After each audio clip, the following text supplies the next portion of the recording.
বিএনপির প্রতিনিধি দলের সাথে প্রধান উপদেষ্টার বৈঠকে কি হয়েছে, বিএনপির মহাসচিব এটা গণমাধ্যমে তিনি এটার সার কথাটা তিনি উল্লেখ করেছেন। জি। আমি যেটুকু দেখার সুযোগ হয়েছে, প্রায় সমস্ত গণমাধ্যমে একই টিউনে তারা সংবাদটি প্রকাশ করেছেন যে প্রধান উপদেষ্টা এবছরের ডিসেম্বরের মধ্যেই নির্বাচনের ব্যাপারে তারা একটা প্রস্তুতি তারা গ্রহণ করছেন। যেটা আপনি উল্লেখ করছিলেন আপনার প্রারম্ভিক বক্তব্যে, তার মানে নির্বাচন সংক্রান্ত যেটা অস্পষ্টতা ছিল, কিছুটা দোলাচল ছিল, দ্বিধা ছিল, আজকের এই বৈঠকের মধ্য দিয়ে সরকারের লক্ষ্য এবং ইচ্ছাটা তিনি আরেকটু খুব স্পষ্ট করে তিনি এটা ব্যক্ত করেছেন। তারপরে প্রধান উপদেষ্টার প্রেস সচিব তিনি যে ব্যাখ্যা দিয়েছেন, তিনি এখানে আবার একটা যদি যুক্ত করেছেন, যেটা আমরা এ পর্যন্ত অন্য কোনো মিডিয়াতে বিএনপির বরাতে যে সমস্ত সংবাদগুলো এসছে সেখানে এই ধরনের কোনো সংবাদ আমরা দেখিনি।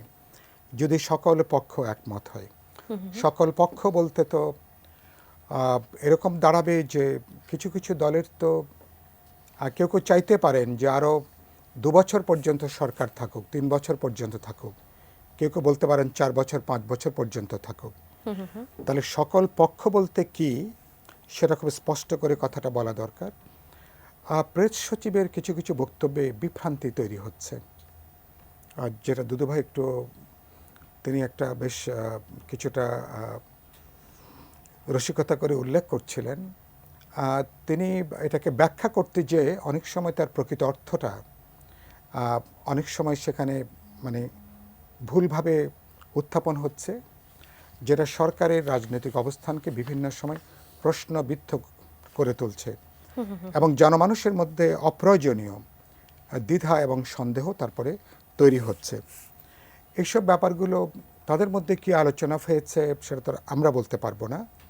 প্রেস যেটুকু এসছে এটুকু আমরা বলতে পারবো, এটা একটা। আর আপনি জামাতের কথা উল্লেখ করছিলেন বা অন্যান্য কথা যেটা বলছিলেন, সমস্ত রাজনৈতিক দল গুরুত্বপূর্ণ যারা লড়াই ছিলেন, যারা আন্দোলনে ছিলেন বা রাজনৈতিকভাবে যারা এখানে ভূমিকা পালন করছেন, প্রত্যেকটা রাজনৈতিক দল গুরুত্বপূর্ণ সংস্কারের পক্ষে প্রত্যেকের অবস্থান আছে।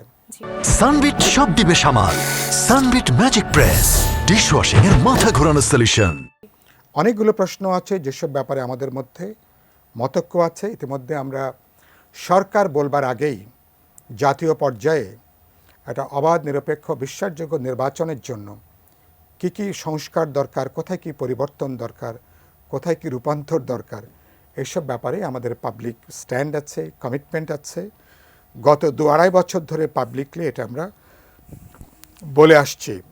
এর বাইরে আমরা বলেছি যে আরও কিছু বিষয় আছে, নিশ্চয়ই এটা নিয়ে জাতীয় ঐক্যমত কমিশন যখন রাজনৈতিক দলগুলোর সঙ্গে আলাপ আলোচনা করবেন তখন বিষয়গুলো আরও বেশি স্পষ্ট হবে। কথাটা কেন উল্লেখ করলাম, যে আমরা সংস্কার বাদ দিয়ে কেউ কোনো নির্বাচনের কথাটা কেউ আলোচনা করছেন না।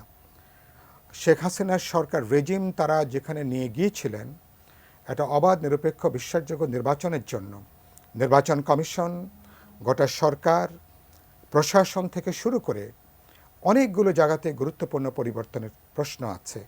এই পরিবর্তন বা সংস্কারগুলো না হলে গণতান্ত্রিক, নিরপেক্ষ বা অবাধ, বিশ্বাসযোগ্য নির্বাচনটা করা সম্ভব হবে না। যদি জানতে চাই, সুতরাং এই ব্যাপারে ডিসেম্বরে যদি নির্বাচন অনুষ্ঠিত হয়, সেক্ষেত্রে আমাদের হাত থেকে 2 মাস চলে গেছে। সামনে রমজান আছে, ঈদ আছে, দুটো ঈদ আমরা পাবো।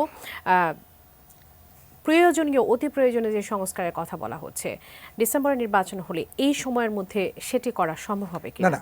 আমি ইতিমধ্যে বহু জায়গায় বলেছি, আপনার অনুষ্ঠানে বলতে চাই। আমি মনে করি আমাদের হাতে যে সময় আছে এই সময়টা, কারণ সরকার আগামী, আপনার এখানে আসতেই দেখছিলাম যে 15 তারিখে জাতীয় ঐক্যমত কমিশন প্রথমত রাজনৈতিক দলগুলোর সাথে তারা প্রথম বৈঠক করবেন।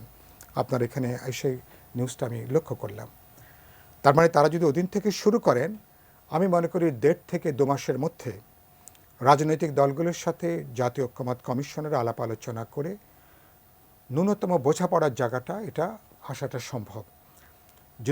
যদি সরকার, রাজনৈতিক দলগুলোর সদিচ্ছা থাকে, আমি মনে করি এমনকি 1 থেকে 1.5 মাসের মধ্যেও এই জায়গাটা আমরা একটা ঐক্যমতের জায়গায় আমরা আসতে পারবো। পৌঁছতে পারবেন। 2 হচ্ছে নির্বাচন কমিশন ইতিমধ্যেই তারা খসড়া ভোটার তালিকা তারা দিয়ে দিয়েছেন, বাড়ি বাড়ি যে কাজটাও তারা ইতিমধ্যে তারা সম্পন্ন করেছেন।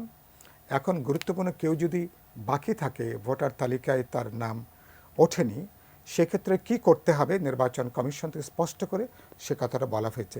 এই কাজটা 1 থেকে 2 মাসের বেশি লাগবার কথা না।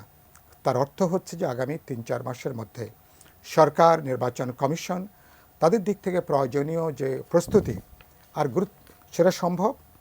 সরকার বলতে বিশেষ করে প্রশাসন, যারা আইন শৃঙ্খলা রক্ষাকারী বাহিনী থেকে বেসামরিক প্রশাসন যারা কাজ করবেন, তাদেরকে আপনি প্রয়োজনীয় তাদের দায়-দায়িত্ব, তাদের পেশাদারিত্বের প্রশ্ন, যেটা নিয়ে রাজনৈতিক দলগুলোর মধ্যে বড় ধরনের কোনো বিতর্ক থাকবে না, আপত্তি থাকবে না, আমি মনে করি এগুলো এর মধ্যে করা সম্ভব। সেদিক থেকে এমনকি ডিসেম্বরের আগেও যদি সদিচ্ছা থাকে, কাজের গতি বাড়িয়ে, আমি প্রায় বলি কাজের গতির মধ্যে ডাবল ইঞ্জিনের গতি যদি যুক্ত করতে পারেন, এমনকি এর আগেও করাটা সম্ভব।